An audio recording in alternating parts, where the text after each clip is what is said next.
morning and hello, I'm Professor Code. This is the Forex Supermodel Racing Review for, was it Tuesday the 18th of October 2022. We had no bets yesterday, so the account's static at plus 60.90 units in profit overall, 61 roughly, from a peak of 72. And we've had 14 days of losses basically, with 8 seconds at about above 7 to 1 on average SP. So that's where we are. Today we've got no filter 1, which is our structure filter, no ratio. We do have an alternate. It's at Exeter National Hunt 245. It's a maiden hurdle, class 4, 4-year-old plus 2 mile 2, 111 yards, good to firm. Model 13.8. Now 13.8 is relatively fast, pretty quick. Exeter's a pretty stiff course and it's fast. So something to bear in mind. Anyway, there's 3 in the race, having had a non-runner, number 3. You've got heavily odds on number 2, Lallygag, 1 to 12. What do we know about Lallygag? Well, I'll just grab this. Lallygag has been National Hunt flatting. It's been bumper racing really, and it's Taunton, Newton Abbot, Hereford twice.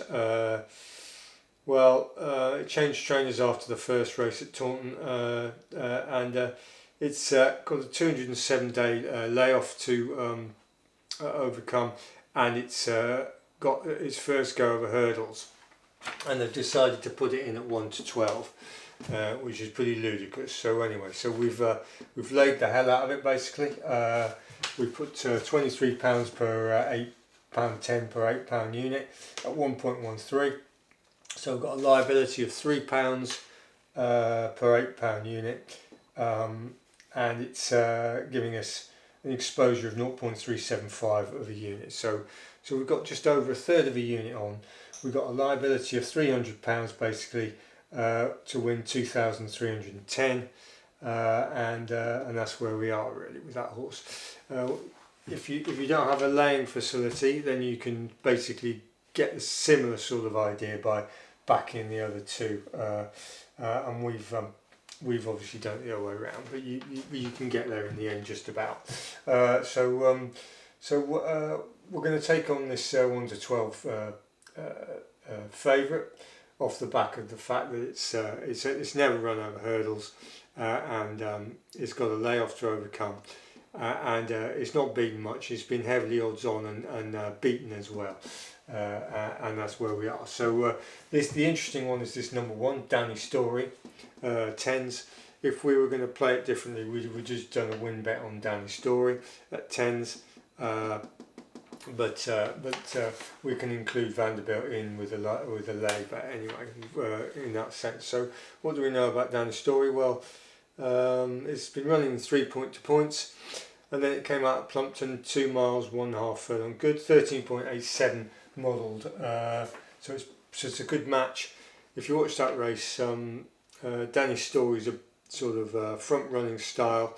It's a good looking horse. It's got a nice good swing to its gallop, and it's again, that hasn't been over hurdles either. So it's in the same boat as Lallygag, but the odds are basically 120 times better. So that tells you all you need to know. Vanderbilt's an 8-year-old. It's been flat racing, hurdling and chasing, and it's got sort of moderate form across the board, but you never know. So and you can include that in a lay bet anyway, or if you were going to do it the other way around, you could put the bulk of it on Danny Story to win, and just a small amount on Vanderbilt at decent odds there. So that's where we are. That's what we're doing. We're laying this odds on favourite and seeing what happens there. So on the forex front, the currency trading, yesterday we said we're likely to have a bounce order on Wednesday, and that's still true. We said to keep an eye on the Canadian dollar, the complex, and oil. The Canadian complex has been front run. They look like they're front running it in against the dollar, the euro, and the yen. In other words, it's going up against those 3 majors. The pound is sort of dirging around sideways due to all the chaos in the UK, and the other and against the Swiss, the CAD is come up considerably as well. So it's just the New Zealand dollar and the Australian dollar that are messing around as well. So anyway, keep an eye on those. It looks like they've been front running it, and what we mean by that is that they've been buying it ahead of the data.